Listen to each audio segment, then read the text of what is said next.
పైనాపిల్ని అధిక బరువు ఉన్నవారు, షుగర్ వ్యాధి ఉన్నవారు, కొవ్వు కరగాలనుకునేవారు, మరి అట్లాగే కొలెస్ట్రాల్, ట్రైగ్లిజరైడ్స్ లాంటివి తగ్గాలనుకునేవారు కూడా, ఊబకాయం, భారీ ఊబకాయం ఉన్నవారు కూడా అందరూ వాడుకోవచ్చు.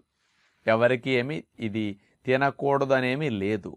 కాకపోతే ఈ పైన్ యాపిల్ని తినేటప్పుడు ముక్కలు కట్ చేసుకుని కొంతమంది చక్రాల వలె మార్కెట్లో కూడా కాస్త పంచదార చల్లి అమ్ముతూ ఉంటారు రోడ్ల మీద, తోపుడు బళ్ళ మీద. అలా తినేటప్పుడు ఏదో 1-2 ముక్కలైతే పర్వాలేదు, కానీ ఒక 2-3 స్లైసెస్, 4 స్లైసెస్ అట్లా పెట్టుకుని ఎక్కువ తినేసినప్పుడు ఏమవుతుందంటే ఇందులో చిన్నటి పీచు పదార్థాలు నూగుగా ఉంటాయి, కొంచెం షార్ప్గా ఉంటాయి. పైనాపిల్ ముక్కలకి అంచులమ్మటం అండి. అవి నాలిక పైన, అంగుటి పైన